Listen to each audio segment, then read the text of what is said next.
इतिहासात एक असा क्षण आला होता जेव्हा जगातील सर्वात ताकदवान साम्राज्याची सुरक्षा फक्त काही तासांत ध्वस्त झाली होती. मुघल साम्राज्याचा सर्वात शक्तिशाली बादशाह स्वतःच्या महालात एका कैद्याला थांबवू शकला नाही. पण तो कैदी काही साधा योद्धा नव्हता. तो होता छत्रपती शिवाजी महाराज. कडक पहारा, शेकडो सैनिक आणि लोखंडासारखी सुरक्षा, यामधूनच शिवाजी महाराज अचानक कसे गायब झाले? आज जाणून घेऊया इतिहासातील सर्वात चतुर आणि थरारक योजना.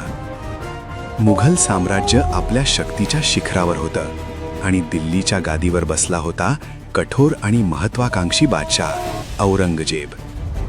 दक्षिणेत वेगाने वाढणारी मराठा शक्ती आता मुघलांसाठी चिंतेचं कारण बनली होती. याच दरम्यान औरंगजेबाने एक संदेश पाठवला. आग्रा दरबारात येण्याचं निमंत्रण. वरकरणी हा सन्मानाचा प्रस्ताव होता, पण त्यामागे लपलेली होती एक खोल राजकीय चाल.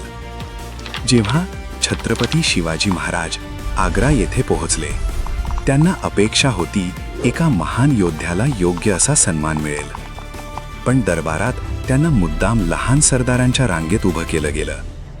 हा फक्त अपमान नव्हता, हा होता मराठा स्वाभिमानाला दिलेला धक्का.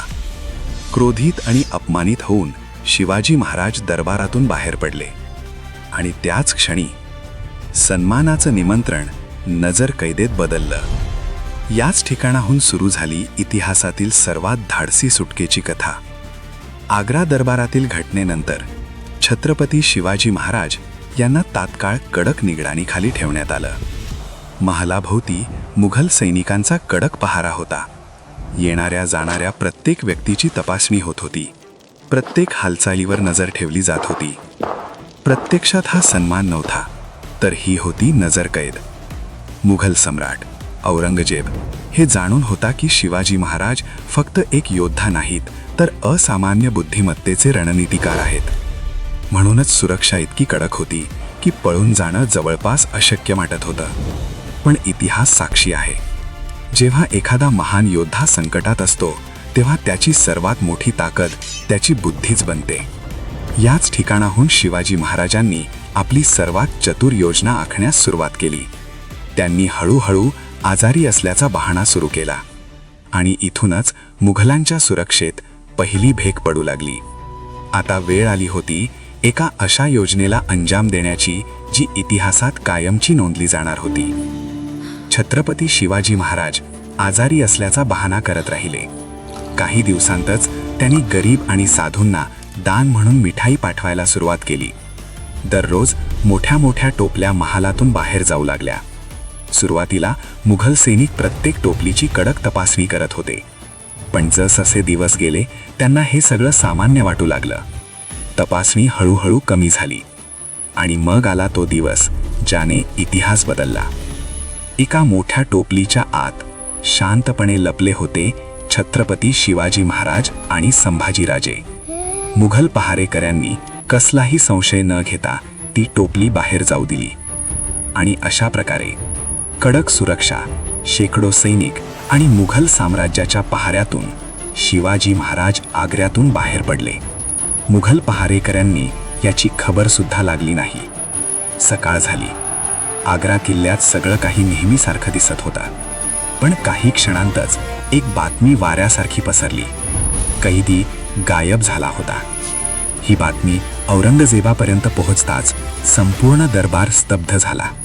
इतकी कडक सुरक्षा, शेकडो सैनिक आणि लोखंडासारखा पहारा असूनही शिवाजी महाराजांनी मुघल साम्राज्याला चकवा दिला होता. ही फक्त सुटकेची घटना नव्हती, ही होती बुद्धिमत्ता, धैर्य आणि अद्भुत रणनीतीची विजयगाथा. त्या दिवशी मुघल साम्राज्याने जाणलं, खरी ताकद फक्त सैन्यात नसते, तर नेतृत्व आणि बुद्धीत असते. आग्र्यातून सुटल्यानंतर छत्रपती शिवाजी महाराजांनी फक्त स्वतःची सुटका केली नाही, तर संपूर्ण भारताला दाखवून दिलं की बुद्धी आणि धैर्याच्या जोरावर सर्वात शक्तिशाली साम्राज्यालाही आव्हान देता येतं. ही घटना फक्त इतिहासाची साधी कथा नाही, ही आहे स्वाभिमान, रणनीती आणि अटळ विश्वासाची प्रेरणा. जिथे एका बाजूला होतं विशाल मुघल साम्राज्य, तिथे दुसऱ्या बाजूला होता एक असा योद्धा ज्याने कधी हार मानायला शिकलेच नव्हते. आणि कदाचित हाच कारण आहे की शतकांनंतरही शिवाजी महाराजांचं नाव आदर आणि प्रेरणेने घेतलं जातं. इतिहास आपल्याला शिकवतो, परिस्थिती कितीही कठीण असली तरी साहस आणि बुद्धिमत्ता नेहमी मार्ग काढतात. अशा खऱ्या आणि थरारक इतिहास कथा पाहण्यासाठी इतिहास बोलतो चॅनलला सबस्क्राईब करा. जय भवानी, जय शिवराय.